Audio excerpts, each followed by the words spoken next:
South though. This is kind of one of the nicer parts of town before Carlsbad. Yeah. You know what I mean? Yeah, he was telling me that. He was telling me, no, I want to get all of it, because one thing I messed with that you said was on TikTok, you was talking like people all around the world see what you're doing, but you said it's the scene that's capturing people because they've never been here. Yeah, so I want to make sure we capture that. Yeah. It's beautiful out here in Oceanside. You know what I'm saying? It's your boy J.Brock, Clapitup LA, Bishop Snow. What's going on? You know what I mean? And we right here about to get some breakfast. And we're going to show y'all a little bit about Oceanside today. We're going to chop some game, man. So y'all stay tuned. J.Brock, Clapitup LA, Bishop Snow, Oceanside. Let's go.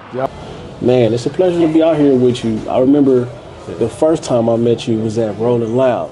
So running into you that day was pretty surprising. I'm like, damn, that's this nigga Bishop Snow. And I was telling him, I was thinking about the first time I came across you. I forgot what video it was, but it was, you know how you do your videos. You just posting your clips, you post a certain amount of bars, and you kind of give a taste. And I forgot how I came across you, but I was hooked. I'm like, wait a minute, that G-Funk, you know, the way that you get down, it got me. So it's basically, it reminded me of the 90s vibes, but what I really appreciate is how you stick to it. You know what I mean? Like, there's a lot of people that's trying to find different things, find different pockets, which is something you spoke about. But you stick to that and it's working. So initially, you know, when you got started with these videos, you know, when you captivate, I know somebody you studied was Max Martin, and you were saying like the songs he does, not a lot of words, but it's very catchy. So when you got started with posting the videos like that, I noticed you said it wasn't really taking off at first, but through consistency it became something. So when you began, were you feeling like, you know what, I should stop? Were you ever questioning, you know, how did that go? I mean, I feel like questioning yourself and self-doubt is kind of part of the process. You know what I mean? I feel like not being too overly confident in what you're doing and understanding that there's always room for improvement.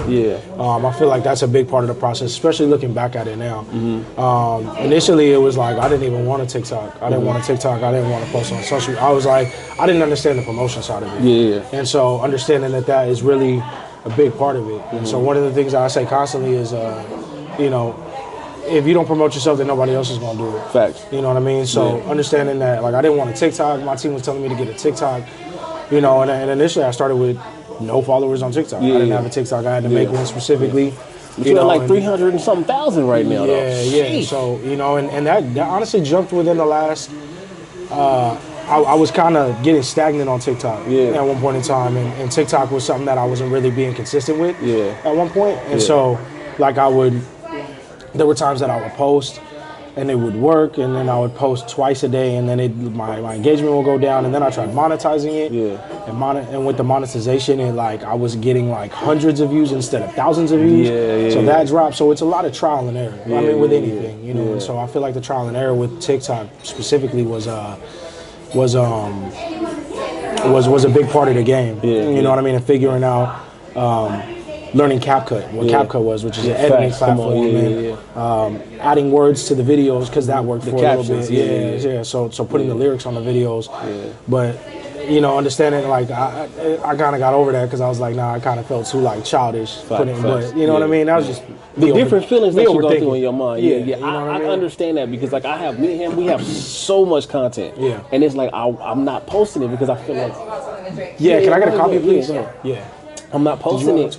No, I'm good. I'm not posting it because I feel like it's so dated. So talk about stagnation. That's something that's like real in life, bro. Like, you know, and being stagnant it can be real, but sometimes it's just a feeling.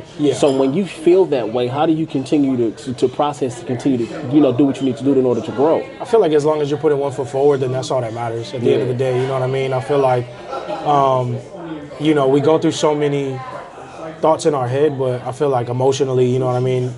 If we can control that, then that's really where it's at. Because I feel like it's our emotions that kind of get the best of us. Because I feel like at the end of the day, we feel like we're doing too much or we feel like we're not doing enough. But, you know, as long as you tell yourself to just put one foot forward, then that's really what it is, you know, and just, you know, making sure that you're not stagnant. So yeah, that's a fact. It's perfectly fine. Oh, they ain't not like that. It's perfectly fine. It's all good. We're ready to order too. Thank you so much. I always tell people for a long time, it took me a while to do what I'm doing because I never would have the confidence to do it. You know what I mean? Like it was something like I could see myself on the stage, but for some reason I just didn't believe I was him. Yeah. You know what I mean? And so I know you were talking about, you know, the first rap that you wrote and recorded. It was March of 2021. Yeah. Okay, great. Exactly. Now, when you first heard your voice and then you started off, come on, heavy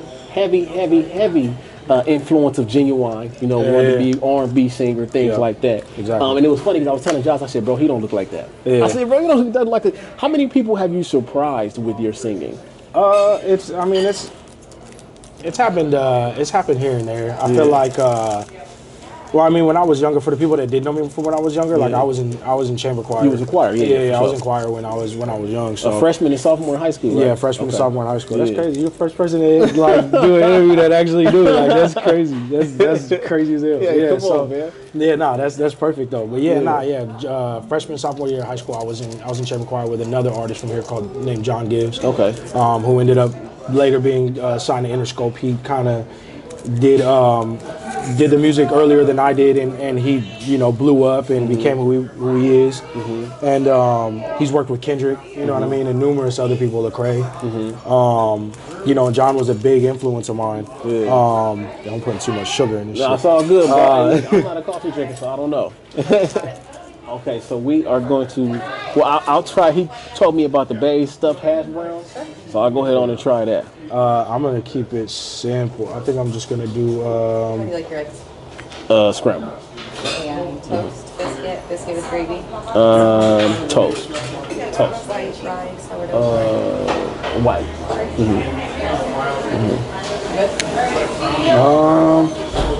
Can I do the half French toast combo with scrambled eggs and then sausage? Yeah. Do you like patty or wing sausage? I'll do patty, please. And then can I do can I put cheese with the eggs? Yep. Cool. They stuff hash brown. I'm gonna see what they're talking about, man. We right here at Don's Country Kitchen, man. Yeah, Don's Country Kitchen. This is a spot. Yeah, this is a spot. But their coffee's really good, so that's why I really wanted to come there too. Okay. Coffee's really good. They beating Starbucks out? Yeah, for sure. They be doing the job. The coffee here be kicking, so that's why I had to get it. Thank you so much. Yeah, okay. That was dope. So it's like, I was telling him it's kind of surreal, bro, because it's crazy who you come across when you build it in this industry. You know, how many people have you came across that you were like, damn, I can't believe I'm working with this person. And like I've seen you work with Inhale, Doggy Style. Yeah, you know what I'm saying? How many people have you came across like that? Especially, I would say a lot. Especially, I feel like everybody that I worked with is kind of in that that realm, because I feel like when I had started, I already know who Inhale was. I already know who Doggy Style was. Somebody that I'm about to start working with now, Ellie Dollar Sign, who's from, you know what I mean, from the South, but he's worked with Mexican OT and Currency, and he's worked with numerous people, and he's a great artist. So I've worked with a lot of people that, you know what I mean, it's kind of just mind-boggling. And even the brands that I've worked with, you know what I mean, so even away from the artist, but Pro Club, Epi County, you know what I mean, I've worked with a lot of brands that it's kind of like I grew up wearing Pro Club. Right. You know what I mean? And so it's like, to be able to be like, to have Pro Club come to Oceanside and be like, we're gonna shoot where you're from and we're gonna shoot your music, you know what I mean? It's kind of surreal to me. But on the side of the artists and the producers that I've worked with, it's, you know, it's crazy. Even somebody that I worked with more recently, Honorable C-Note, you know what I mean, who's, you know, worked with Future and, you know what I mean, Metro, and has his own crazy discography, you know, Meg Thee Stallion and you know, numerous people, you know, that I've been able to talk to, not even just work with, but I mean, like Paul Wall's reached out, Waka Flocka's reached out to kind of tell me to kind of do what I'm doing. Somebody that I listen to every day, Larry June, has done the same. My God! Yeah, so you went out to San Fran, right? Yeah, I did. It was just for my own kind of trip, because I haven't been out there since I was a kid, and so, you know what I mean, I kind of was in a spot where I was able to just be like, yo, like, I just want to go. Just want to go and chill and kick it. I did everything that I could have thought of possible going out there, like, you know what I mean, and it was cool. Ran across from, I got some infrared Jordan 6s, some OGs for like $130. Did the authenticity test, and it was they're real. And Flight Club was probably about $550, $600. Literally, crazy. $550 exactly. So, you know what I'm saying? So, you know, I definitely made the trip worthwhile. You know what I mean? But that's kind of the experience of my writing, is that I make sure that I live my life and talk about it. But back to your question, I mean, to be able to talk to these people and interact with these people, and for these people to know who I am, and you know, like, these people watch my story every, you know what I mean? Like, it's crazy. Like, it's a trip to see, but you know, it's a blessing, and it's all cool to have, you know what I mean? And it's, you know, eventually who I work with in the future, and you know, once I start venturing into other things, like I want to get into the you know, being in movies and acting and stuff like that too. So we'll see what happens from there. That's fire. That's fire. You know. So to even think about it, the sound that you have, people would consider maybe like something that they would listen to today. Yeah. But you are dominating it, and you're getting this confirmation from these individuals. Is it something that do you value that confirmation, like knowing that, like, I'm staying in this lane, I'm sticking to? Do you value that confirmation from a Larry June or a Paul Wall, because they know what they're talking about? Yeah. I mean, I appreciate it 100%. You know what I mean? And it's always, you know, from whoever I hear it from. But the fact that it is these people that know what they're talking about is really cool. You know, and you know, from, you know, because I hear it from people a lot when I talk to them in the streets, or just, you know what I mean, people that do listen to my music. I guess acknowledgement that I get for what I'm doing is always dope. Like, it's cool, but to hear it from them is definitely dope too. But I'm definitely trying to, you know, it's a sound that I grew up on, and a sound that I'm very, like, confident with making that type of music, and I'm trying to venture out too. You know what I mean, and see what else I can make. I guess one thing that I'm kind of, like, not afraid of, but I just don't want to happen at any point in time, is I don't want to get strictly associated with just the G-Funk. Got you. And get stuck in this lane where I'm constantly associated with lowriders, and you know what I mean? Which isn't a bad thing, but I feel like I need to venture out. When did you wake up to that, though? Like, when did you realize that was something that you needed? You know? I mean, I feel like that's kind of been an idea of mine from the start. I mean, the type of music that I do listen to, I don't just listen to G-Funk, even though, like, that is something that I have listened to for a long time. I mean, I do listen to a lot of newer artists, and there's a lot of sounds that, you know what I mean, that I like, that are different. Which, of course, I'm not following anybody else's footsteps, but I'm still trying to develop my own sound, you know? So it's really just a lot of trial and error and figuring out what works and what doesn't work. But a lot of the stuff that I have right now is, like, I have a whole album that's not really G-Funk, and I have a collaboration EP with Ace Beats from Pomona, who does most of Doggy Style's work. You know, production-wise, and I have a whole collaboration EP with him ready to go. So what is it like? Okay, because, you know, the common conversation, like a lot of the guys are talking about, is locking in with one producer. So what is that like for you? How do you view that, and how do you feel that works for yourself? I feel like it works. I feel like with a lot of things, to each is their own. But I feel like once you have a good sound and a producer that's very, like, versatile, you know what I mean, then you can kind of pick their brain on different ideas too. But I feel like I always get beats from different people. I get beats from people from France that are really good with G-Funk. Fire. Zeke Beats is one of the producers that sends me a lot of beats, who did Underrated by Zoe Samba. Okay, fine. He's a producer for that. Zeke's done, you know, a gang of work with people. Ace is another really good one. A producer that kind of sent me a pack randomly one day, Bass Beats out of San Jose. Okay, shout out. He sent me a crazy pack one day, and I heard it, and it was just on point with what I needed G-Funk wise. And I hit him up, and I was like, yo, like, do you have anything kind of more of this sound, or, you know, just kind of messing around with the sounds? And he's like, yeah, I got you. He sent me 2 packs, and 2 or 3 packs, and I made an album out of them.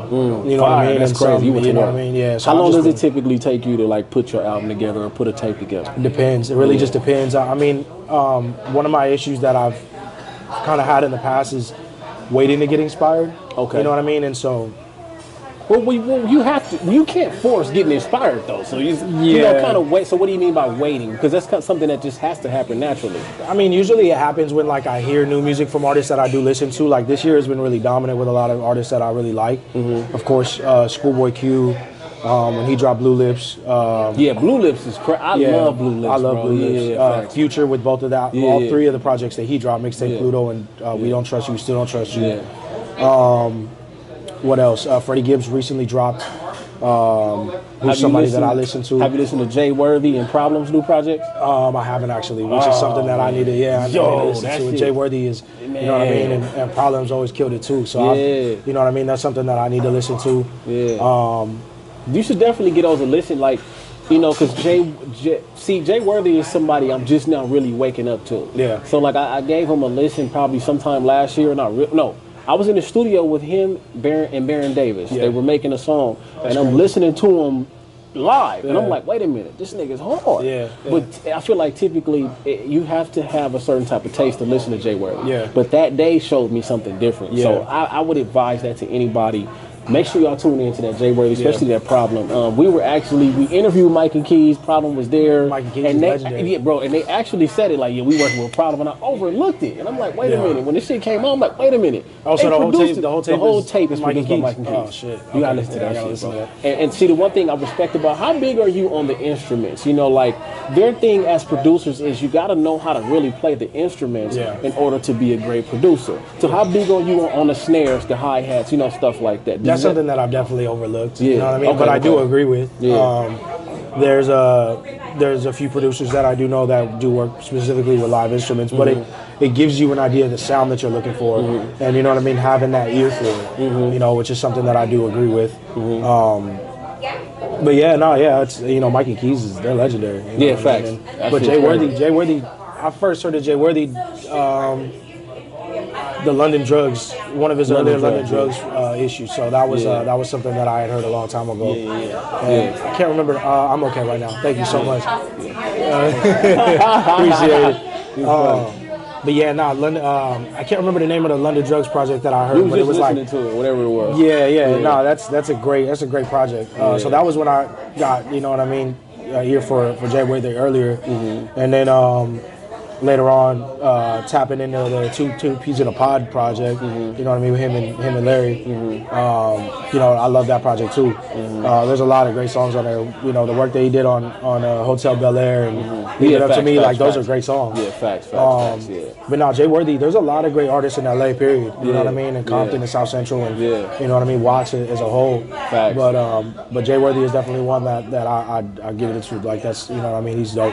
Yeah, super facts. dope. Yeah, facts. Putting on for the West for sure. Yeah. You know, what is the West Coast to you? The West Coast is diverse, versatile. You know what I mean? It's something that can definitely be heard through different sounds, and I feel like you have different styles. So you have Kendrick Lamar, you have Tyler the Creator, you have Doja Cat. They're all from California. Facts. You know what I mean? They're all from California, and they're all dominant in what they do. Yeah. But you also have even going up to the Bay, you know what I mean? Like I said, like Larry June and the SOBs, you know what I mean? And when I start thinking of so many artists, I kind of get like, my brain gets scrambled because there's so many artists that I know. So many of them, you know what I mean? And I feel like the West is has a very dominant sound that we're used to, even though the rest of the world isn't really used to it.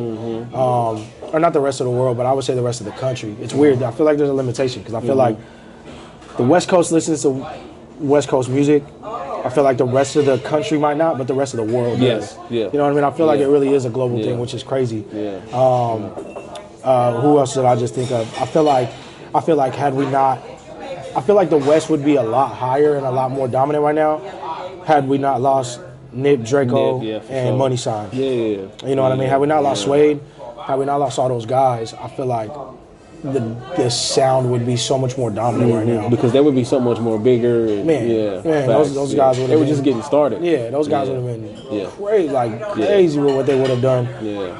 Unfortunately, you know what I mean, rest in peace that they're not here anymore. But I feel like the West Coast is just so diverse. And like I said, and you have like Roddy Ricch, who has a sound that, you know what I mean, his sound is, I don't want to say more trap, but I feel like it's definitely more of like a southern derived sound. Yeah, for sure. You know what I mean? The melodies, the beat selection. You know, but he's a West Coast artist. Facts. You know what I mean? And he's dominant with it, and he killed it. And, you know what I mean? What he was able to do from You know, even now, because he dropped a song called Survivor's Remorse that recently that's really hard, but what he did with the box. Yeah. The box was crazy. I feel like I was banging. As soon as I heard that song, I was like, oh, this is it. Yeah. And that song with it went crazy. Yeah. What do you feel like, you know, because we all have a responsibility with what we're doing. You got so many people watching, you got so many looking up to you. Yeah. What do you feel like your responsibility is? I feel like if I was to kind of title it that, I guess I don't really think about it that much. I feel like there's differences between personal and cool, thank you. Yeah. Right back with you. So Perfect.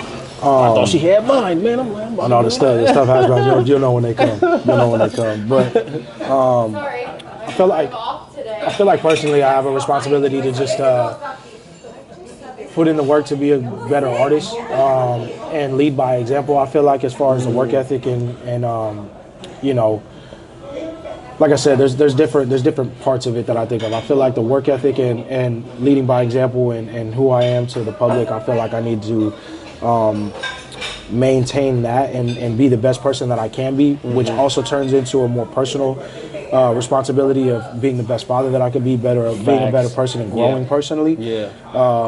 Which I feel like those kind of go hand in hand. And then, you know, just keeping up the sound that I've been able to put out all this time, the West Coast sound, you know what I mean? And just as an artist and just becoming a better artist, a better father, a better person. I feel like that's really what I need to just maintain and have a responsibility as. Understood. So, thank you so much. Thank you. Nice to watch Cholula or salsa.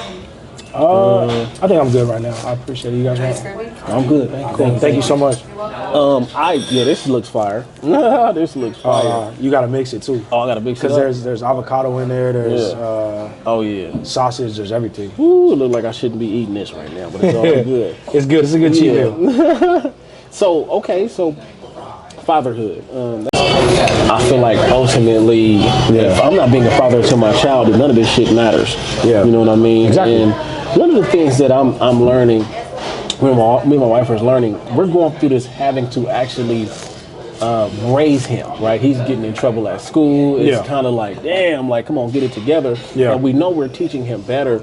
But as being a father, talk about, because I know you said that was one of the things that kind of changed. You know, once you became a father, it kind of like helped you snap and get into place. So how, what are some of the lessons that you're learning from your own child and then being a father that you apply to life? I mean, I feel like the best way you learn is when you teach. It's bomb. It's bomb. It's good. It's good. It's crazy what they put in there. This shit is fire. Yeah, the stuff hash browns is crazy. For sure. Oh, yeah. I've never finished it. I always get it to go because it's just crazy. That's what I'm saying. But I feel like I've learned a lot as a father. I feel like that's really what's pushed me to try and be a better person and change the lifestyle and change the decision making that I was having. You know what I mean? Because I guess that ties back into me leading by example. Exactly. You know what I mean? He watches what I do, and he's always, children are like a sponge. So you know what I mean? If he sees what I'm doing and hears the way I talk, I need to lead by example in that sense and be a better father and a better role model. And it goes with the rest of the world. You know what I mean? Because there are a lot of people that come up to me, a lot of people from a younger generation that come up to me and, tell me that they listen to my music and that they give me props for the things that I've been doing. And, I need to, lead in that sense. And the only way that I can lead, and it's not a facade, is if I'm actually who I am. You know what I mean? And the person that they see that when I'm on social media and what they hear through my music, that's actually me. So it goes back to my son as well. Like my son, if he hears my music, he knows my music. My son's 3. So he'll be going through TikTok and through and he sees the shorts and he sees it. You know what I mean? And he knows it's me.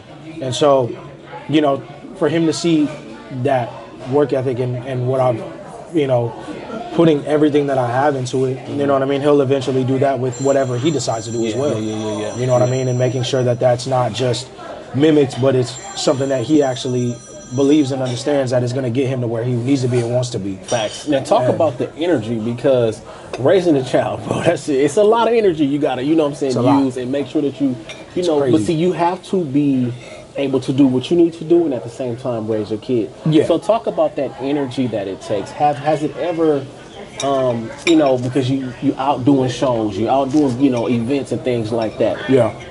Do you ever feel as if you're missing anything with your child? You know what I'm saying? Like, do you ever feel like that?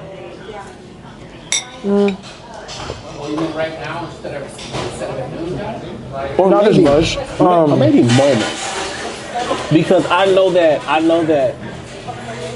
how do I explain this? Because you have to have a balance, right? Yeah, definitely. And you know, ultimately, like, I mean, shit, that balance is super important. Yeah. And recently, like, I've had to go to my son's school, you know, just to make sure he's doing all right. You know what I'm saying? Yeah. And so, I guess not missing anything. Damn, how do I say this? Being a parent is being a parent. Yeah. Raising a child is raising a child. So what is it that you feel like, what are some of the things that you know that you want your child to experience that maybe you didn't get to experience as a kid? Because like for me, I didn't have my biological father. Yeah. You know what I mean? Yeah. So that was like a chip on my shoulder already, like, oh, I'm going to be a father. You know what I mean? So, so what's something like that for you? I feel like I definitely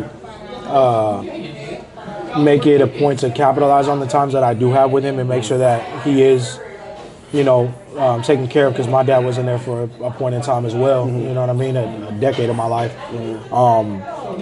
And it was a time that I really needed a father and a father figure. You know what I mean? So some kind of a sense of guidance and a sense of, you know, just even the love. You know what I mean? Not even just from a father figure perspective, but just having that love and from a dad and being taught certain things that a mother can't teach you. You know, I feel like I missed out on that a lot of the times, but I make sure that I capitalize every second that I do have with them. Yeah. But there is a balance, you know what I mean? I do stay on a schedule sometimes, and it's like the schedule most of the time is wake up, go to the gym, pick up my son, kick it with my son, you know, drop him off back at the crib. He's with his mom, and then I work the rest of the night, you know what I mean? And there's times like the other night where I'm in the studio from 6 at night to 2 in the morning, you know what I mean? And then repeat, wake up, go to the gym, kick it with my son, you know, and when I am with my son, I make sure that I do take him to the zoo. I make sure I do take him to the trampoline park, you know, that I'm buying him clothes that he needs because he's growing, you know what I mean?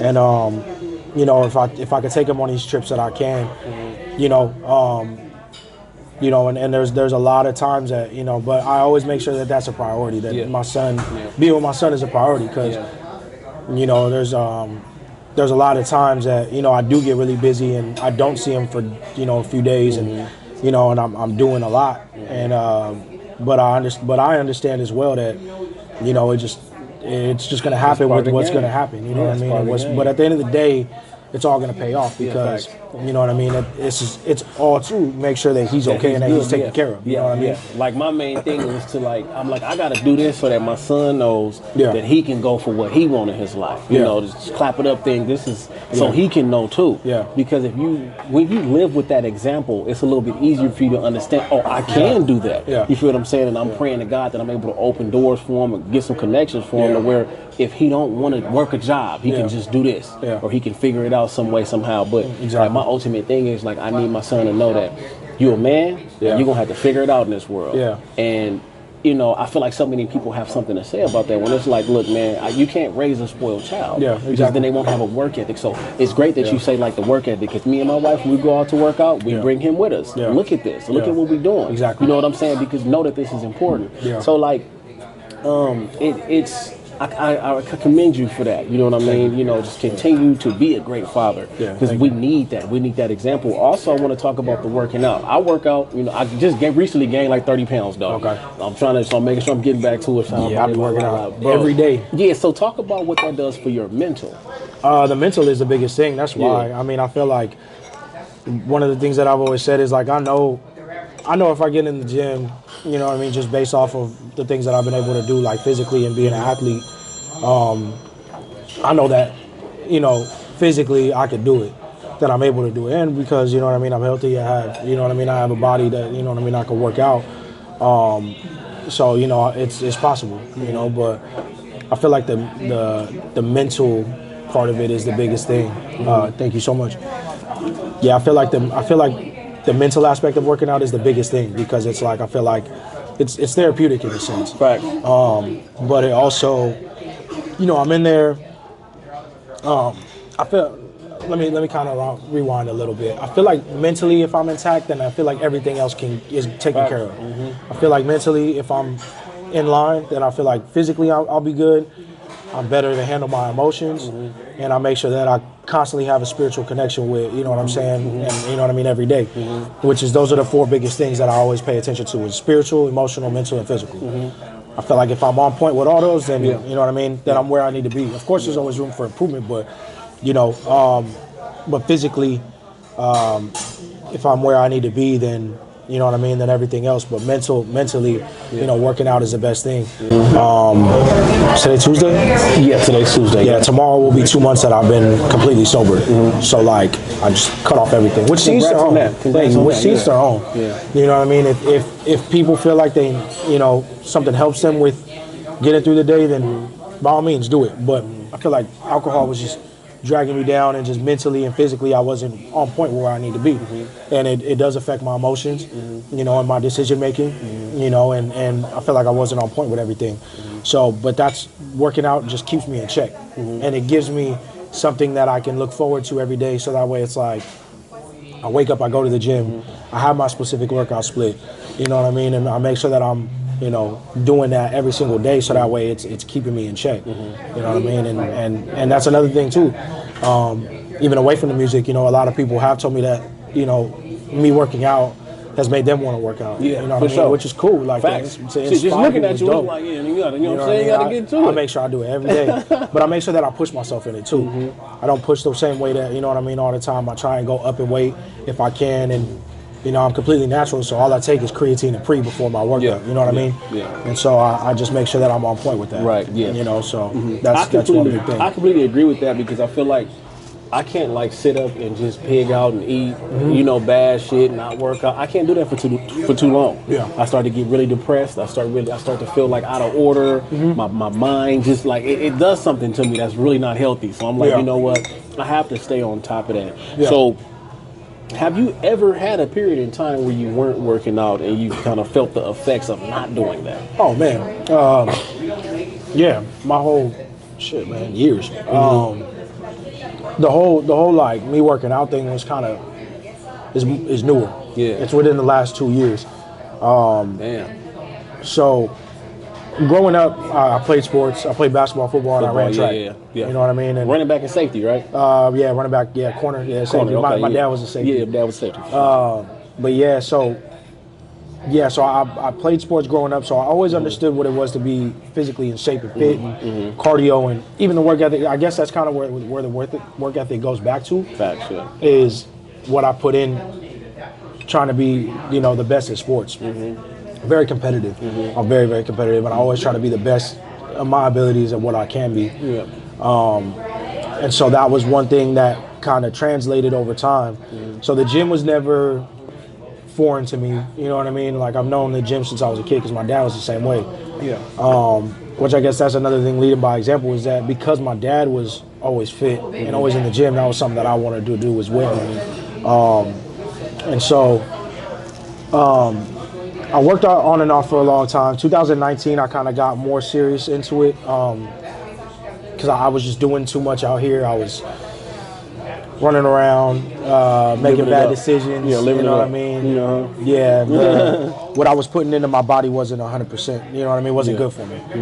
And so I dipped out to Las Vegas for 2 months, detoxed a little bit. My older brother was out there, stayed with him. My older brother is a pro bodybuilder. Okay. Oh, damn. And so, so he got me into a workout split, taking getting into the whole motion of doing all that every day, you know what I mean, rest days, all that stuff. So that was consistent. And then I stopped working out, and then started working out when I just started making music again, and then I fell off with it again. And then I had there's a dude that's like a really big leader in our community. His name's Jimmy Figueroa. He's actually running for city council right now. And he's always just kind of dropped gems like little jewels, you know what I mean? Like, he's the one that kind of got me into the idea of acting, going back to school for acting, which I went to community college for last year for acting for a little bit, and I was in a drama class. You know what I mean? Going back to school in general. And he told me, he was like, you know, you need to get back to working out. I feel like it's part of your image, it's part of your branding. Yeah, like, it's like, he just kind of compared it to 50. He was just like, it's, you know, it's something that I feel is part of your image. Yeah. And so, and he told me that, you know, I was small. I was very small. I was drinking all the time. I didn't really, you know, and I got back into it consistently. And so for the last 2 years, it's just been an everyday thing where I just, you know what I'm saying, I make sure I work out, and it just kind of just changed my life, you know what I mean? And so clarity, all that. Yeah. With any setback that I've had, I've always resulted to the gym. Yeah. Well, see, and a lot of people result to food. Yeah. So how did you develop the strength to go to the gym? Because it's easier to just sit there and pig out. Yeah, I don't know. I just kind of put my foot down. It was just like, I've had enough with the bullshit. You know what I mean? Like I said, with all the setbacks that I have in life, I kind of just, I usually just go to drinking or bad decision making, and that really wasn't. I felt like I was older, and I felt like it just wasn't that anymore. Yeah. You know, my mental was depleted to a point where I was just like, I didn't give a fuck about anything. You know what I mean? And so I was just like, okay, like I need to get on my shit. And so for the first time, instead of me being like, you know, self-destruct mode, it was like, let me get on it, you know what I mean? And so that was what it was, and so I just stuck with it. And so I've been working out since. Understood. How much of the music is therapeutic for you? How much of the music is there to basically to help take you there too mentally? All of it. I mean, all of it is therapeutic, and it's it gives me a chance to express my thoughts that I have. I feel like in the past with the G-Funk, it's been a lot of the lyrical content was a lot different compared to the music that I'm making right now, which I really wanted to have a more mature approach on the music, you know what I mean, and kind of show that, you know, I'm getting older, and that, you know what I mean, it's what I'm making now is a lot different, you know what I mean, it's more, you know, positive and self-growth, you know what I mean, and instead of me constantly reflecting on the past and the things that I've done in the past and the negativity of my past, it's more so the positivity that I can have in the future. Yeah, you know what I mean? So I talk about the gym. I talk about a lot of things in my music now that is, you know what I mean? I had to switch it up. But that was like a therapeutic thing for me, because it's like I'm forcing myself to be more positive instead of, you know what I mean, a negative mindset, which I mean, one thing that I've always said is like you can't have a positive lifestyle and have a negative mindset. Yeah. No, facts. You know So, what I mean? what was that difficult for you though? Was it like, do you have music out there that nobody else is gonna hear? Because I've talked to some artists before, and they're like, "Bro, I just had to air this shit out. Like nobody else is here." So, okay. Yeah. So I have some, because sometimes I do write music, and it's just kind of like what I'm going through, but on a more personal tip. Yeah. Sometimes too personal, but it's like, you know what I mean? I do. I mean, it's music that I think is good. You know what I mean? Still on my phone. Yeah. But it just doesn't really fit with what I'm trying to do. Okay. You know what I mean? And so, but I do lay down a lot of shit sometimes that I feel like is just super personal, and I just gotta put it all out there. I put it all out there. You know what I mean? And so it's a part of the art form. I feel like it's part of the art form, and it's what I love to do, and I'm blessed enough to do it. So you know, I just constantly just try and make that art. You know what I mean? Yeah. So what about manifesting? Because you know when you listen to music, you know what I know, Tupac is one of your favorite artists. Yep. Bishop, we know that came from Juice. Yep. And just some of the things that you know kind of did growing up. Yeah. But I was listening to a song, and Tupac was just talking about death. I only got so much time. It's short. You know, how much of that do you pay attention to and make sure that you manifest life? You know what I mean? Because like Snoop said something like, bro, I just start speaking life. Everybody was talking death around me. I start speaking life. So how much of the manifesting do you do in your music? One thing that I do think is kind of crazy is that like there has been a lot of times where I do talk about things in music and it does, you know, come into fruition. You know, I do believe in it, and it is true. That like things that I've talked about in my music, I literally watched happen. Yeah, for sure. You know what I mean? And watch it happen around me. So I do feel like that is true, that when you do speak about a lot of death, you know what I mean, you speak death into your life. Exactly. And so that going back to me switching my lyrical content and things that I talk about all the time, that's a real big thing on it, because, you know, I want to speak positivity into my life. You know, it's I've done enough of that shit in the past. Shit in the heart, you know what I mean? Like, all that shit is just like, just negativity. You know what I mean? And like I don't want that in my life right now. Like, you know what I mean? I want to have a positive life. I want to wake up, be happy, and like live my life, and like, you know, have that, you know, rub off on the people around me. You know what I mean? I don't want it to constantly just be my life to just be a downer. Yeah, you know? Facts. So that's kind of why I switched everything, because it's like I spoke about so much negativity from my past. Like, what am I looking forward to? You know what I'm saying? If I'm constantly worried about my past and all the shit that I did and all the shit that I went through, it's like, why am I going to talk about that all the time? Yeah, it's like that's not. It just sounds repetitive. Yeah, it's very hard sometimes to let things in your past go. Yeah, but you know, you've had the avenue to let it go like that. Yeah. Does your past still kind of affect the decisions that you make today, or is it kind of something that you're fully healed from? Not as much. I feel like if it does, it could happen around me sometimes, where like certain people pop up or certain things pop up, but nothing too crazy. You know what I mean? I feel like a lot of that stuff is kind of, you know, luckily, you know what I mean, blessed enough to have all that in the past. Yeah, for sure. And there are a lot of people that I did have issues with in the past that, you know what I mean, it's kind of so long ago, and people, I guess, kind of just respect what I've been doing, that like we don't really. But when you get older, you just mature. You know what I'm saying? You know what I mean? We just move past it. Yeah. And I don't really have anything towards anybody now to where it's like, oh, like I still need that. You know what I mean? I've kind of just been. That's kind of something that's happened with the gym and just making sure that my mental's on point and my emotions are on point. That like, I'm not in my head about it all the time. Like telling myself like, oh, you need to get back. You know what I mean? And so, like I just moved on from a lot of things. You know what I'm saying? That's a beautiful place to be, to feel as if you can move on like that, because especially in this industry, bro, it's a whole bunch of politics and everything like that. So it's a lot of that goes on. Yeah. When you do hear about those things, how do you make sure you distance yourself away from that kind of stuff? I just make sure that I'm in my own lane, because within this industry, you know what I mean? Like, there are a lot of things that I see happen, but I make sure that I keep a distance from it, because I don't want to, like, I haven't had to turn up on nobody yet, but I don't want to do that. You know what I mean? And I don't want to have to. You know, it's not like, you know, I make sure that the respect level is there, because one thing that I'm really big on is respect. Yeah. And as long as people respect me and their actions don't take away from what I'm trying to do, you know what I mean? Then that's a, you know, an obvious barrier I like to keep. But you know, like I said, I don't feel like doing all that. I'm too tired for that shit. You know what I mean? Like I get into, you know, I fought so much, you know what I mean? And I don't feel like doing that. I don't feel like turning up on people, because it's just it's a waste of time. And I guess I have, not within the industry, but like we have like I have situations that had happened like 2 years ago, and you know, long story short, I saw somebody out in public turn up on them, and then everybody kind of looked at me like I was a bad guy, like I was crazy. Yeah. Because you know what I mean? Like, it happens, you know, like that though. Yeah, but I just don't like being on bullshit nowadays. You know what I mean? Back in the day, it was cool to me, and it was like, this is what I do, and like,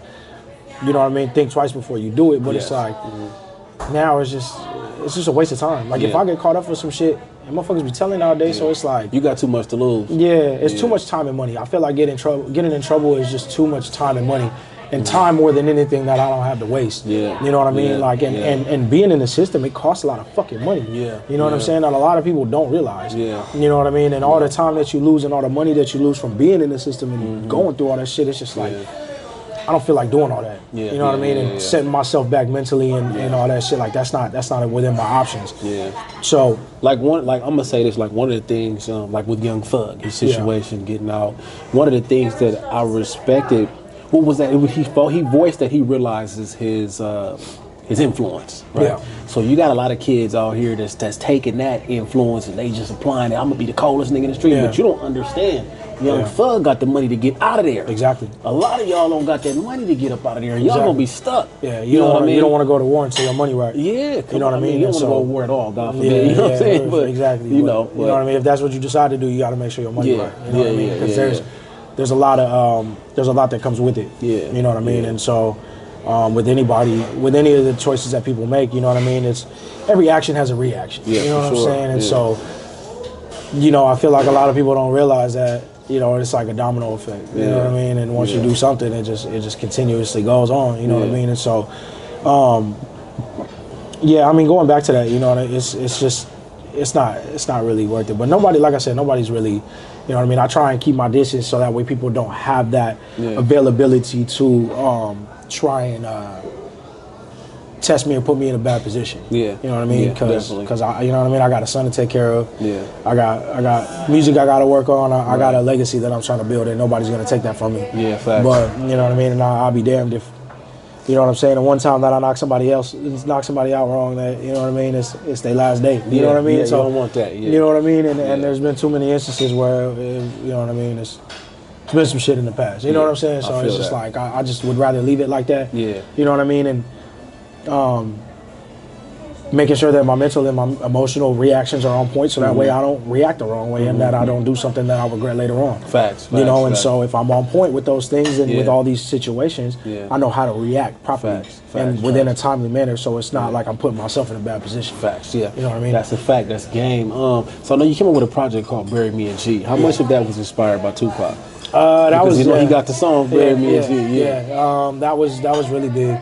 There was a lot of influence on that album from different things. I would say the title, of course, was inspired by Pac. The cover was inspired by a game photo that's so it's kind of hard to find, but there's a picture of a game that's almost the exact same picture that I took. And there was just a lot, because I feel like as much as G-Funk is like a big influence of mine, I guess I don't really know how to separate the two. I never really have between G-Funk and gangster rap. Yeah. But that whole genre, you know what I mean? Of course, out of the whole genre, like Pac was just a big influence of mine, just overall, throughout life and just in music as well. But I felt like at that point in time, like that was really where my head was at. You know what I mean? And the approach that I had to the genre was and my lyrical content at the time was that of, you know what I mean? I tried to approach it as myself, but you know what I mean? Of course, there's always little influences by Pac that I have. Yeah, that was fire. I said I know this is inspired by Pac, because that Bury Me and G is like one of my favorite songs by him. No, you know what I mean? Yeah, so that shit was definitely hard. Do you feel like it is, you know, the right to make sure you represent the past? I mean, not as far as the artist goes, you know, to make sure you sprinkle the inspiration by the game, sprinkle the inspiration by Tupac, or sprinkle the Snoop Dogg. Do you think that is something that you must do in order to continue to build and everything like that? I feel like it was at one point, based off of the sound that I have been trying to, you know, bring back or kind of keep alive, I guess, so to say. But over time, I've kind of changed that thought process, because it's like, how am I going to create my own lane by constantly representing the past? You know what I mean? Because it's like I can't be my own identity if I keep reflecting off of what's happened already. For sure. You know what I mean? And so that's something that I've changed a lot. But there's a lot of things that I change over time, because I critique myself so much, and I like think of what works and what doesn't work, and I'm just like, okay, I need to try this. So there's a lot of clarity that I've gained throughout my time of making music, that, you know, and that's one of them that, you know what I mean, I need to be, you know, originality is very important. Facts. You know what I mean? So a lot of the things that I'm doing now is more true to myself and more original to myself, and it's nothing that, you know what I mean, has that's been influenced by anything super crazy in the past. I mean, I feel like there is certain things sometimes, like I try and pay homage. One of the titles that I had in mind for the Ace Beats project, the collaboration project that I had, one of the ideas that I had was Charge It to the Game, which is, you know what I mean, which is a No Limit album. Yeah. You know what I'm saying? So I think about it sometimes, but then I catch myself and I'm like, no, I need to think of something new. So, you know, there is a lot of influence from the past that I do have, and that I do, you know what I mean, that I do get. But, you know, like I said, I just try and be original as possible, especially nowadays. Yeah, I really relate to that, because originality is something that's like lacking at this moment. You know, like, my thing is, this isn't a podcast, this is a show. Yeah. And it's like we get a new podcast every day. Yeah. You know what I'm saying? I'm like, you have to separate yourself from everybody else. Like when Chief Keef took over, he came out with a whole brand new style, a whole new look, new swag, everything.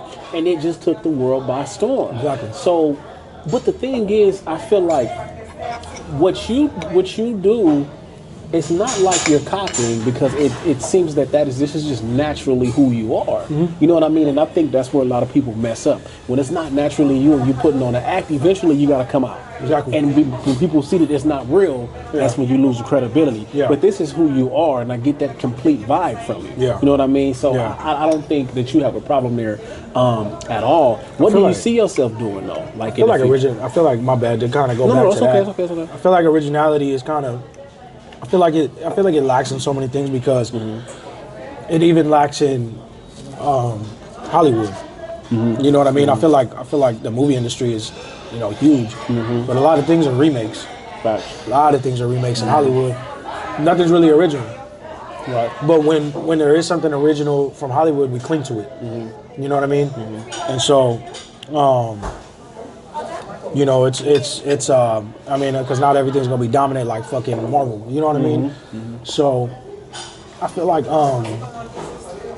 originality is something that's definitely important. But when you do see it, you know what I mean, it's people cling on to it. You know what I mean? But my bad. The next question was where do you see yourself going with it? You know what I'm saying? As far as musically, do you feel like you'll do pop? Do you feel like, you know what I'm saying? Like, do you feel like you'll do any of that? I feel like I definitely want to expand my sound. You know what I mean?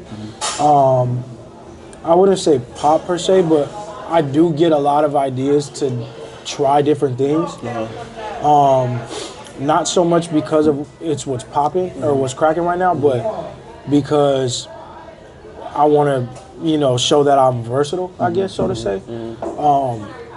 I mean, shit, so many things have popped up in my head, bro, like fucking reggaeton, like country, like fucking, you can do that shit too. You know what I mean? But as long as it's within, as long as it's me, you know what I mean? And I don't just come out with a fucking cowboy hat and boots and I'm trying to, you know what I'm saying?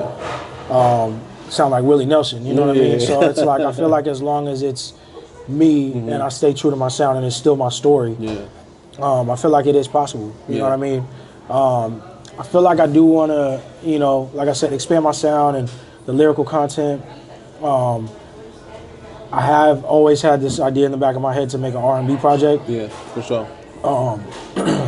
There's always something, but expanding past that, like I said, acting, more modeling, and just making sure that I have more to offer. You know what I mean? But so it's like, as far as acting, what do you see like for yourself as far as acting goes? Oh shit, man! I always spoke it into existence. This goes back to manifestation. I always spoke it into existence that if they fucking did a Training Day sequel, I'm gonna play Denzel. So I always say that shit. I always say that shit because if that opportunity comes, it's happening. He said, "I'm taking that over." No, that'll be fire, man.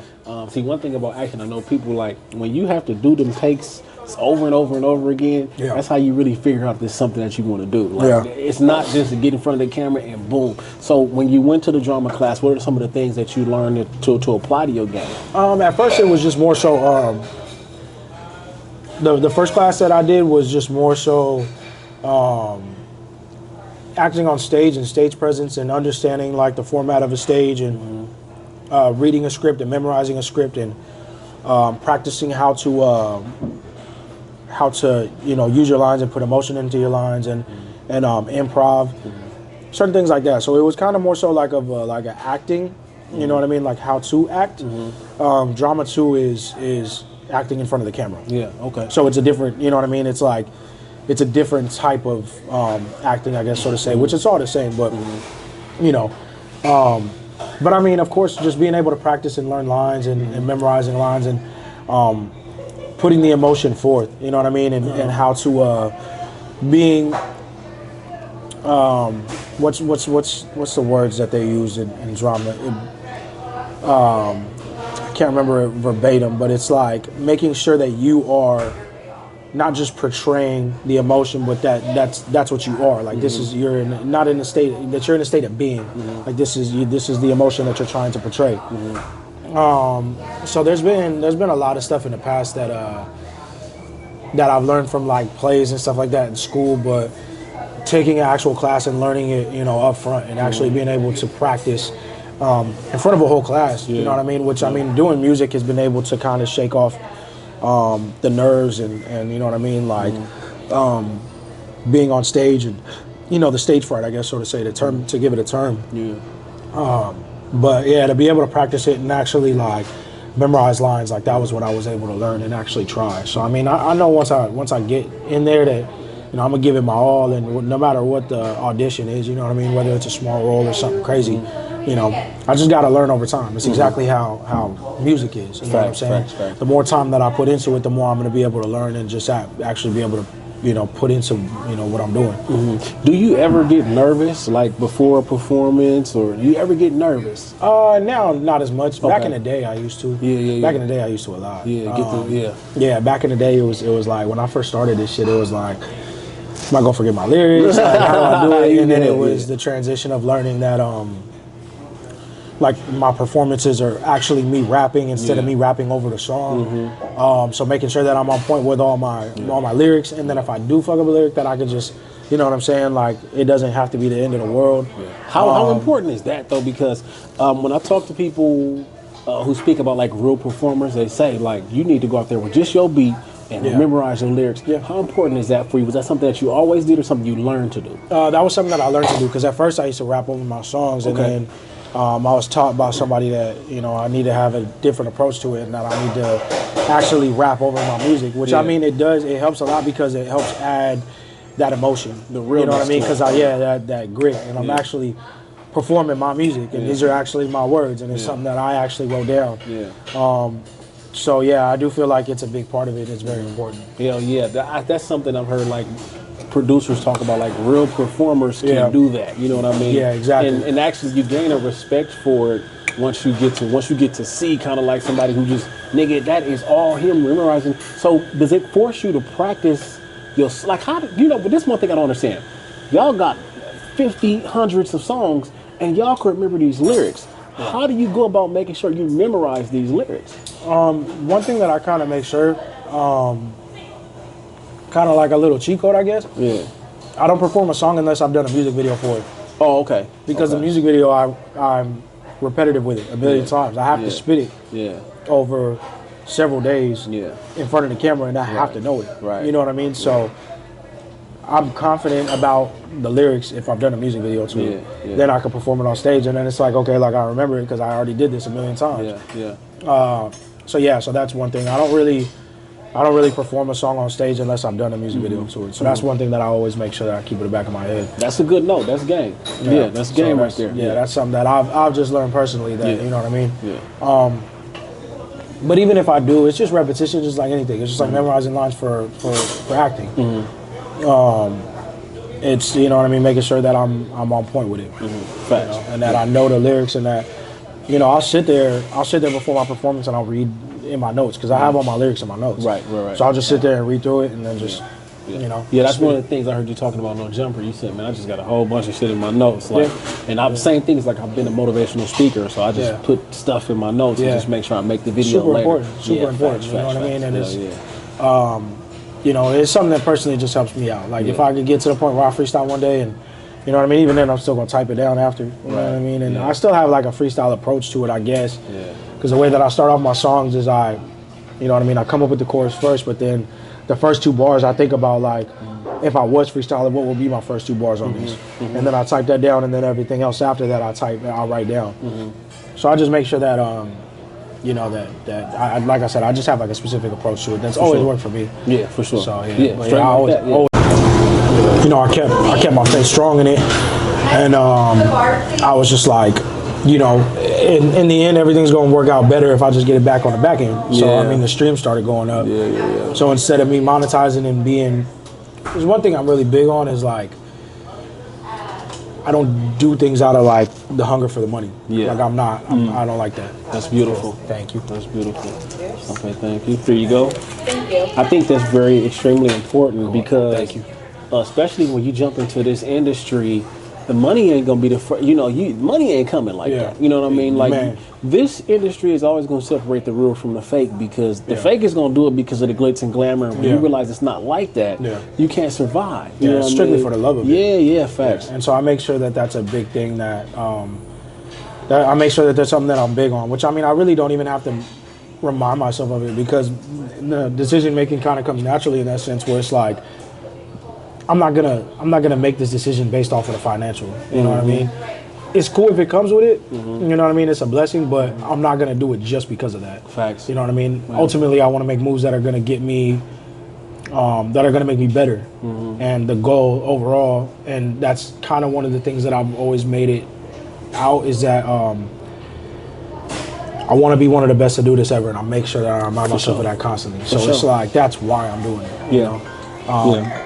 But I feel like the monetization was a big part of that, to where like I feel like the monetization was like I'm not that hungry for the dough and that, you know what I mean, to where it's like I'm gonna risk getting thousands of less views. You know what I mean? Like my views went from like I was getting like at the time on TikTok I was getting like 20 to 30,000 views like a day on a video, and it plummeted to like 50.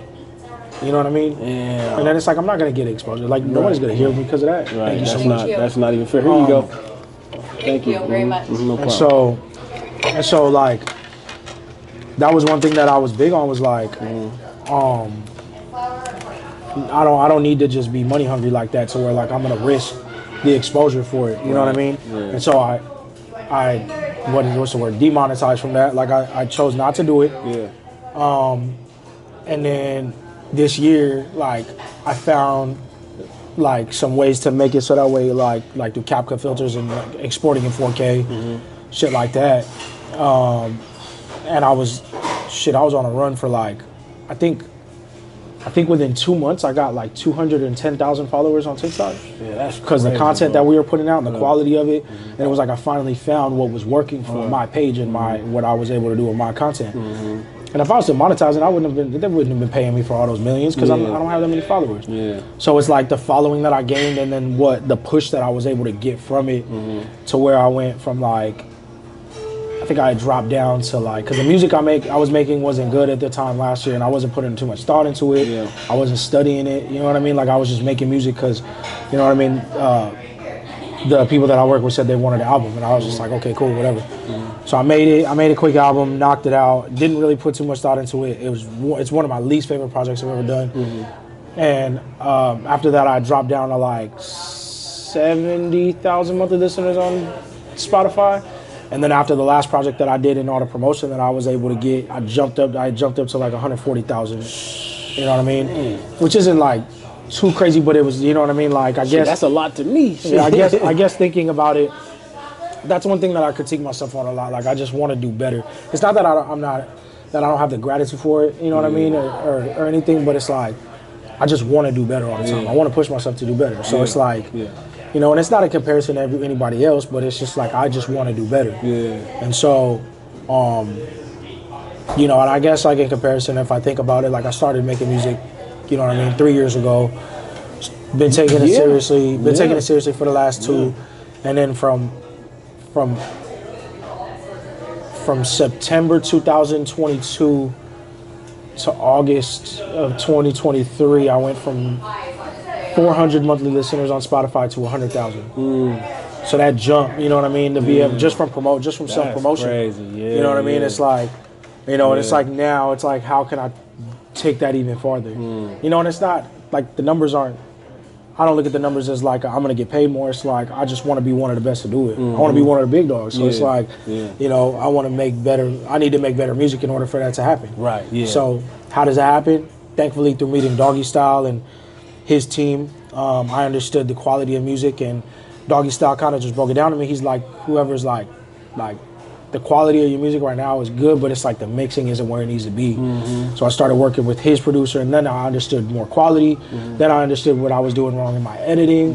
And then it was like, now I'm, you know, trying to do whatever I can to get better, you know, with that. And so, like I said, going back to the money thing, you know what I mean, the monetization, it's like the back end of it, you know what I mean, I'm doing so much better for myself because I wasn't money hungry about that at the time. Facts. So it's like, how do I, like, now I just implement that into everything else, and it's like, it just comes naturally because I'm not really like, You're not tripping off. Yeah, I'm not tripping off that. This is passion first. Yeah, exactly. Passion first. Facts. Damn, I feel like my leg fell asleep.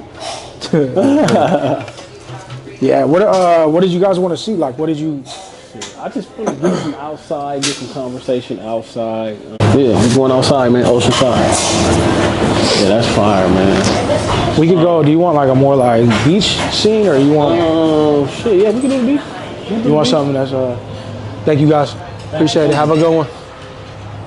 Yeah, we can do the beach. Make sure y'all stay tuned, man. Beautiful Oceanside. The sun is bright. He in the fresh white t-shirt. You know what I'm saying? Had to come pick up a pro club. Yes, indeed. Man, so talk about that too. You know, wearing pro club all your life, that's like something that's really a part of the culture. Yeah. And to be able to represent, you know, what pro club is. What is it like knowing that, you know, this is the representation of what you do? You know what I'm saying? They following you, they supporting you. What is it like, you know, knowing that? It's dope. It's a part of just seeing what's kind of come with everything that I've been blessed to do. Yeah.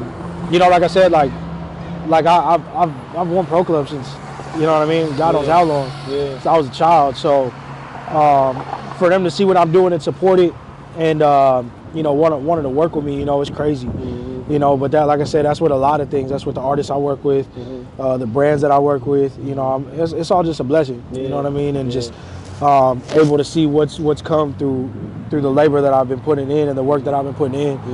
But at the end of the day, it's not a job, because I love what I'm doing. Just love what you're doing. See, that's the part. Like Jay-Z said. What he say?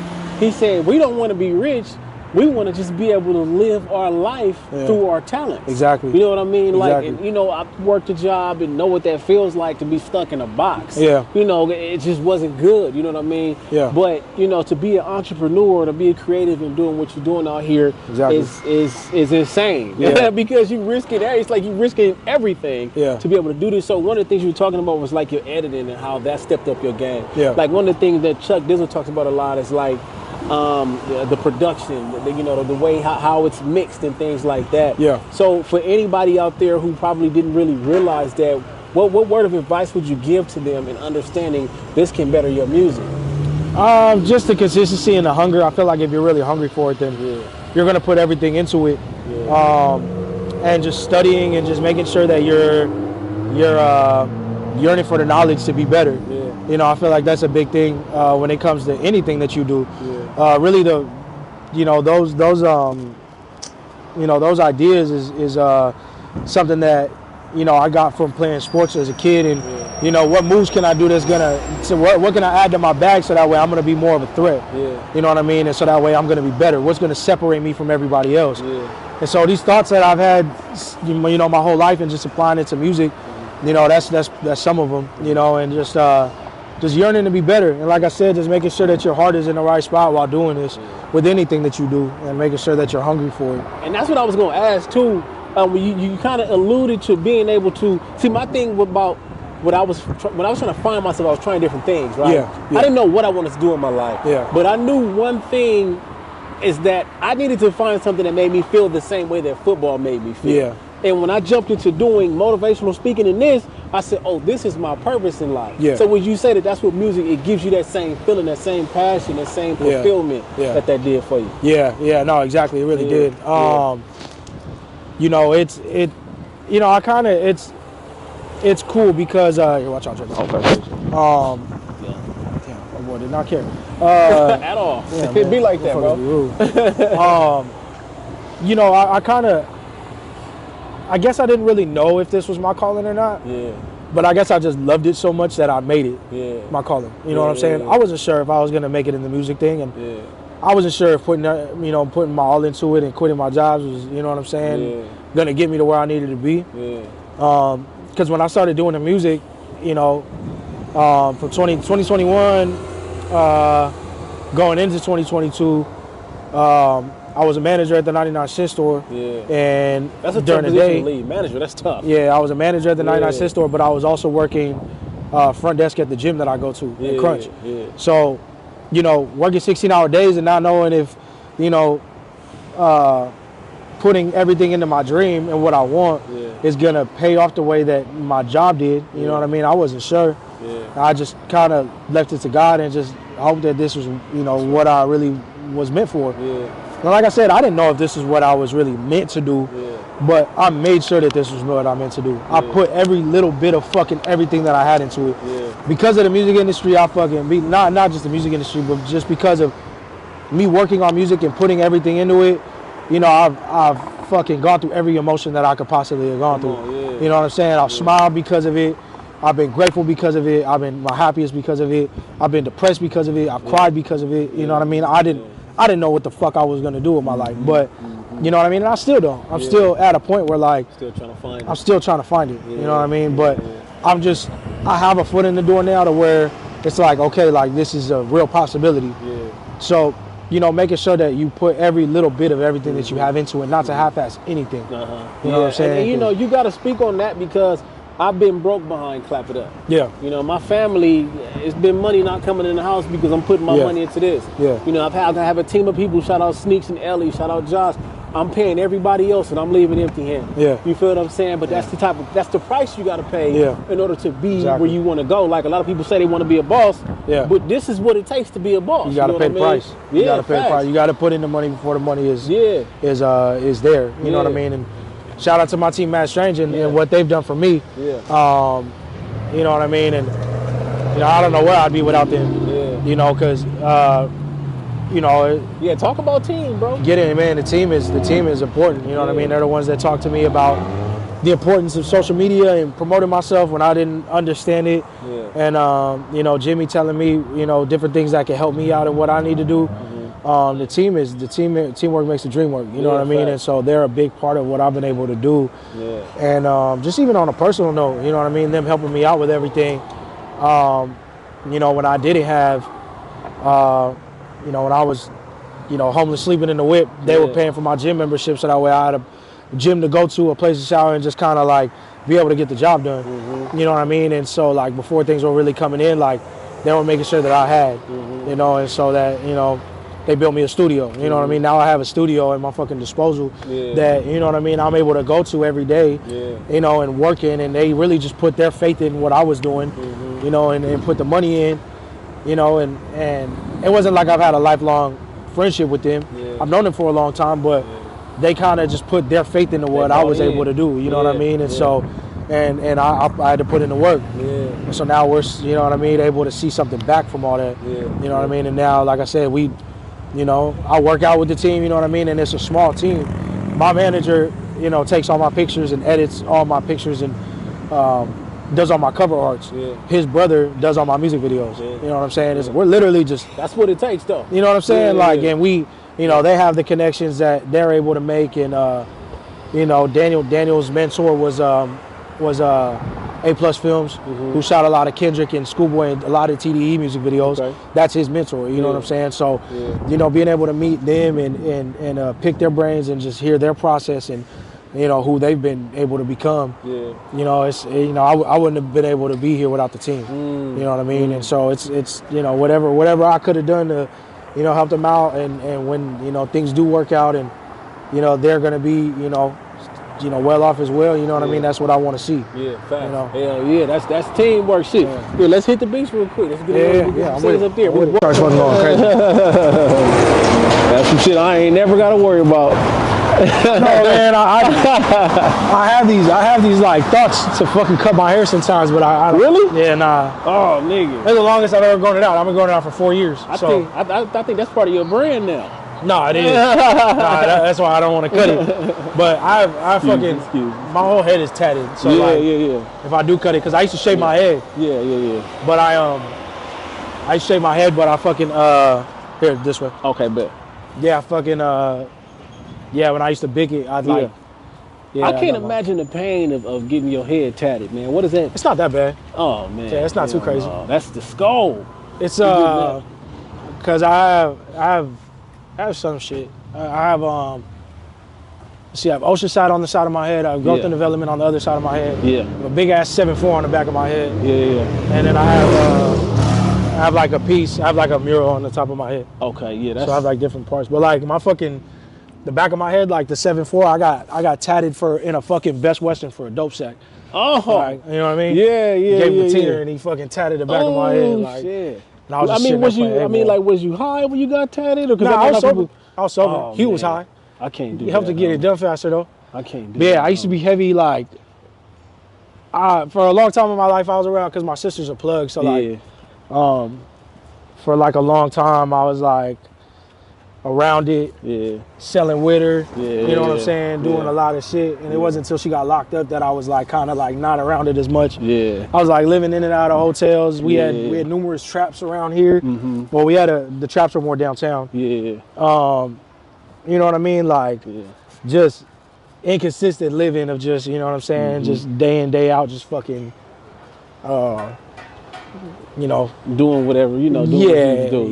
You know what I mean, and just you know, being in the dope game. But that shit, I mean, that shit never really, that shit didn't pay off as much, you know what I mean? And it was just crazy to experience. Yeah, be here today, gone tomorrow. Yeah, man, you know. But you flying straight, and that's what it's all about. To be able to be blessed enough to be able to walk away from it and you know, not have to go through nothing else. You know, but you know, so many people out here, they gotta hustle, whatever it is.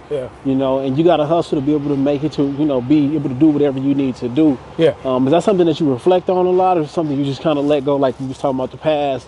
We just let that go, man. We moved on. I mean, yeah, you got to move on from everything. You can't hold on to anything for too long, because then it just becomes a part of your identity. And then it just becomes like a leech. You know what I mean? So, you know, I wish my memory was fucking bad. You know what I mean? Because if it was, then I wouldn't remember so much fucked up shit. But you know what I mean? It's all just a part of the process. You know what I mean? And it's all a part of your life, man. You know what I mean? I'm grateful for all of it though, the goods, the bads, all that shit. Like that. I don't like thinking about things like that because I don't know. I don't like thinking about it too much. You know, I just like living life for what it is and being grateful that I'm even here. That's right. You know what I'm saying? Because I feel like if I think about it too much, then that just kind of like makes it so that way it's like a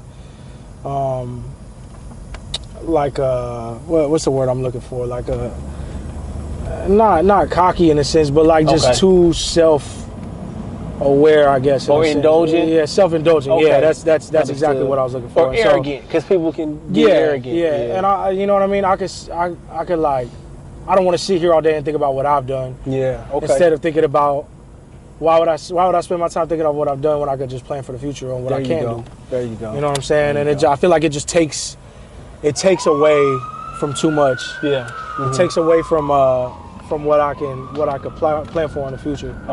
So, you know, it's you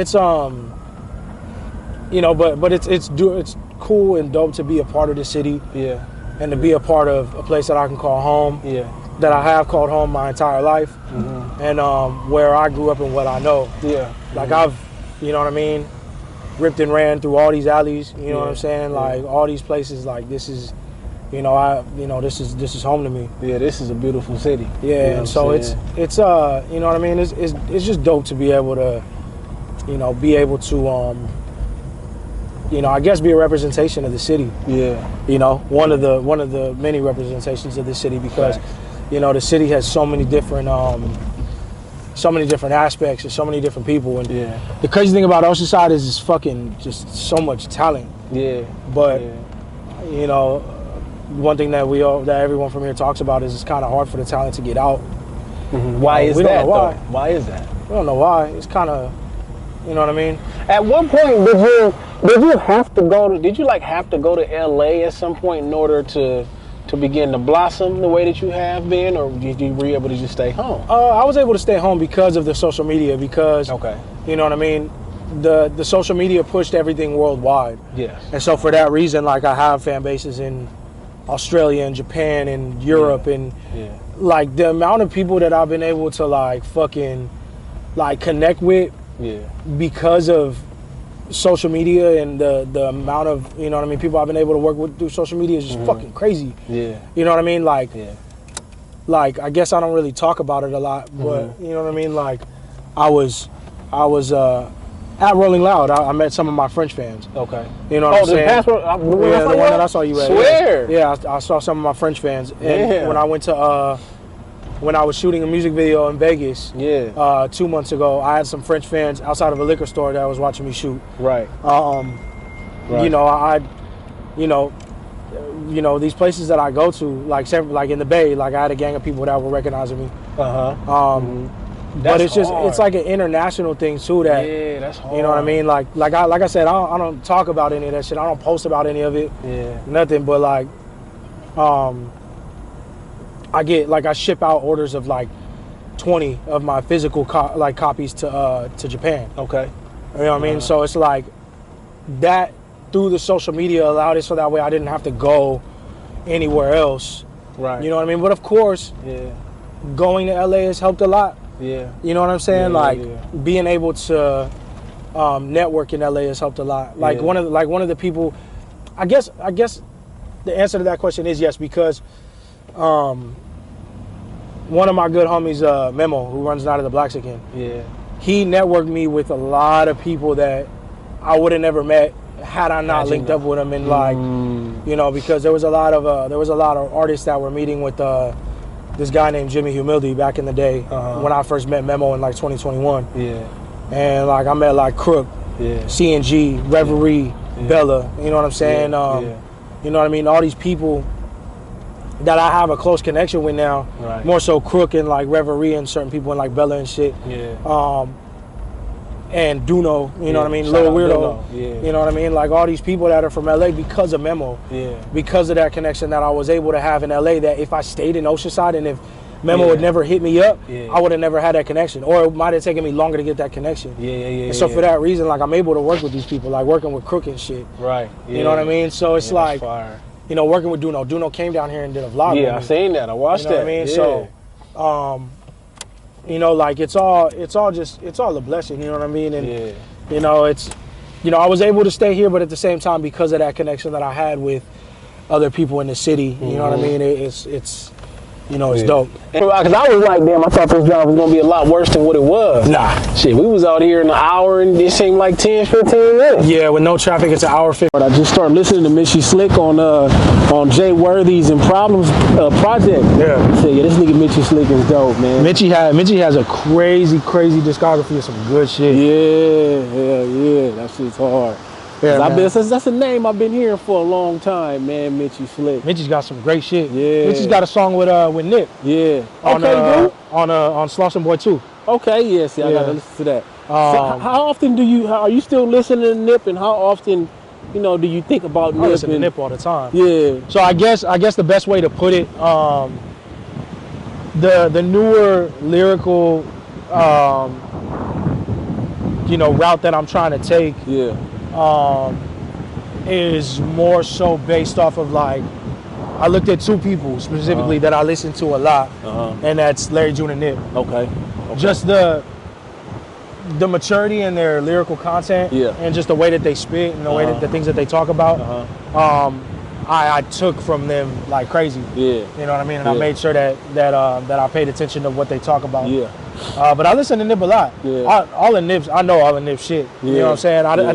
I think the only project that I'm not as familiar with from Nip, but I'm still really familiar with it, is Mailbox Money. Like that's the only, you know what I mean? Man, that shit hard. That Smoking Killer. You know what I'm saying? All the time, all those songs is hard. So what is your key to make timeless music? I was talking to Mike and Keys about that.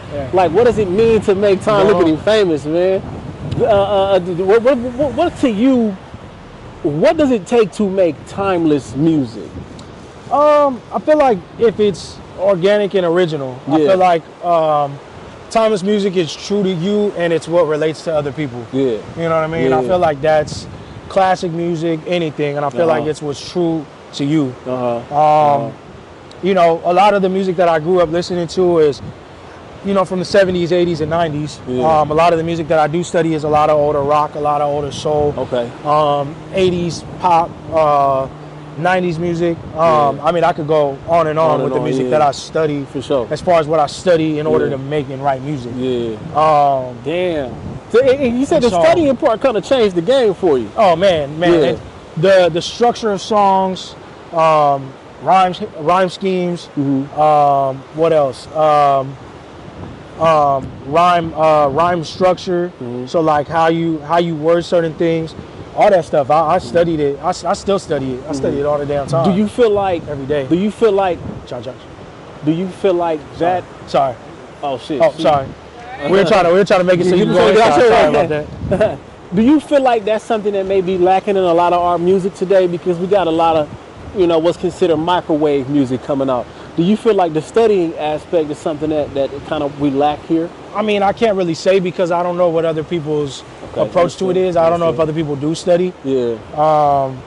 But, you know, I make sure that I study for my own music, you know what I mean? And so what I create, I make sure that it's the best of my abilities and based off of what's worked in the past. You know what I mean? Implementing more singing, more melodies. You know, you can rap all fucking day and people want to hear it, but that shit just doesn't really stick as much as like a good melody. Yeah. You know what I mean? And so I feel like paying attention to little things like that is what works. Yeah. 'Cause that's what got me too, is nothing. What is, I forgot everything you were saying, but like, just that type of stuff, I feel like it's so captivating because, like you said, you're not saying a lot of words. Yeah. But whatever it is, it's really catchy. As long as it gets to the point. Yeah, as long as you understand what I'm talking about. Yeah. That shit is, it's different because I don't see a lot of people post like that. So I know that the strategy there is awesome, and I know that's something that's working. And even the visuals, because your camera guy, you'll be standing right here, he'll be shooting from there, and the different angles and stuff like that. How involved are you in that creative process, or is it just all kind of like the team doing it? I mean, I have a idea of it sometimes, and then we'll bounce ideas off of each other. Yeah. But I mean, generally, like, they're the ones that come to me with the ideas of like, oh, we should shoot this from this angle, or like we should shoot this song here. Right. Or we'll just find a spot and then we'll just make it work. So like one thing that we did recently was that spot in LA. It's I know you did the graffiti. Graffiti we did that one, but there's a street called Figueroa Terrace, which is like is popping for the View. So a lot of people do shoots right there. It's like up by you know where Everett Triangle Park is? No, I don't think I know what that is. By like where they shot Training Day. Okay. And then it's like a park that has a view of the city, but around the corner from there, it's like a spot. Yeah, it's kind of over there. Yeah. But you know, it's a spot with a view of the city. Yeah. You know, and I felt like it fit with the reels that we were trying to do, and we just shot a bunch of different songs there. And I just cut it up and posted. Yeah. So I mean, we get the ideas, we just bounce ideas off each other. That's really how it works. Bro, it's incredible the way that you're doing it. Again, the quality is top notch. It's next level. And ultimately, we live in this content world. Yeah. Are you vlogging or anything? Or are you like showing people kind of like your process? We're working on it. Okay, I want to start doing documentaries. I'm kind of more open to people being there during my recording process now. So, you know, so that way you could kind of get a background look on like, but we've been talking about doing like documentaries on like me in the gym. Mixed with me writing music, mixed with me being with my son, just kind of that routine that I told you about earlier. So like, you know, the whole strategy that I do daily, and just kind of going through my day by day, or if I go to, you know, happen to go to LA and what a day like me, and what a day in LA with me is like, you know what I mean, and the certain, you know what I mean, just little things like that. How was it adjusting to people knowing who you were, you know, because even like just walking down here, it's been like 2 or 3 cars waving at you or looking, you know what I'm saying? How has it been adjusting to that reality? It's dope. I feel like it's definitely cool. I feel like in Oceanside it's a little bit more common because, you know, I grew up here and I know a lot of people on like a personal level. You know, the people that we did see, I don't know, but you know what I mean? But a lot of the times there's a lot of people that I do know or that I grew up with. You know what I'm saying? What's up, family? You know what I mean? And so like him and his brothers, I grew up with them. You know what I mean? The Mounts, they're super, like we play football. You know what I mean? They're super good people. Those are my guys. But yeah, that was Alex Mount. But you know what I mean? Like, you know, when you grow up here, it's a small town, so we really all grew up together. You know what I mean? And so, you know, it's cool. It's cool. But I think the trippy part was when I would start going to places like Vegas. People recognize me in Vegas, or when I went to Phoenix. And like, fucking like 10 or 12 people recognized me in a day. One of the shoe cleaners at the mall recognized me, and I thought he was gonna ask me to clean my shoes, and he started rapping When I'm Gone to Me. You know what I'm saying? He started rapping one of my songs, like word for word. So it was crazy, man. And so to be able to talk to people like that, like I met a bunch of people at a club I went to. The DJ got off his set and didn't believe it was me because he didn't know why I'd be in Phoenix. But he like showed me he had 4 of my songs in his set list. You know what I'm saying? That's like crazy. It's just crazy, man. But it's dope. It's dope to see, and it's dope to be able to do. And to be able to like really like make it happen and have people recognize you is super cool. That's fire. I mean, I still get caught up in my head sometimes. Like, I don't know what people recognize me and all. You don't know what it's about? Yeah, they give me that look, and I don't know. You know what I'm saying? I have to look at them too. But then I have to snap out of it and remember. You know what I mean? But I mean, it's you know, it's part of the game. That's what comes with the territory of doing what you do. You know what I'm saying? Being so successful in your lane. No, thank you. Man, you know, you got the beach, man, Oceanside. How much time you spend out here, if you do any at all? And you know, is this kind of like a getaway for you? Is it therapeutic for you? Like, what is it like over here? I mean, I grew up down the street from here, so it was kind of like the beach was always kind of available to us. So I mean, we grew up down here, you know, running around. You know what I'm saying? I had my first drink at the park right here down the street with the homegirl. What's up, Jess? You know what I'm saying? So, you know, the homegirl gave me a 4 Loko when we were like 13. Oh, that's nasty work. You know what I'm saying? So, you know, we spent a lot of time down here, you know, growing up, and even with all this shit, like what a lot of people don't know. I mean, you know, growing up down the street from the water, like, you know so many things. What's up, Cisco? You know what I mean? So, you know, I grew up surfing, skating, and snowboarding. Well, too, you surf, bro? Yeah, I surf. So it's like growing up down the street from the water, like I was in the water as a kid. You know what I'm saying? But yeah, I know how to surf, I know how to skate. That's crazy. I couldn't imagine doing that, man. Surfing I just did so many things as a kid to stay out the way and stay out of trouble. My mom kept me busy so that way I wasn't, you know what I'm saying? Wasn't out here fucking up and doing whatever. You know what I'm saying? But yeah, that was pretty much the gist of it. But I mean, this is the water, like that's the pier. You take the pier for granted as a kid, but you know what I'm saying? The older you get, like I always make sure on my morning walks, because the studio is up the street. You know what I'm saying? If I'm working in the morning, I go down, I'll just walk straight down to the pier, walk the pier, go back up to the studio and get to work. Do you get some type of inspiration from walking to this pier and going back? Not as much anymore. I mean, I really don't even be walking. I don't walk the Strand like this because, you know what I'm saying? It's just too you know what I'm saying? And I don't know the word I'm looking for. It's wide open. Yeah, very, very wide open. You know what I'm saying? But yeah, you know, a lot of people cruise the Strand, so I don't really be down here that much. Okay, bet. You know what I'm saying? But I don't want you to be out here too long. No, it's all good. You know what I'm saying? I just don't. You know what I mean? You never know. You never know. So it's you know, it can get tricky at times. Yeah, I understand.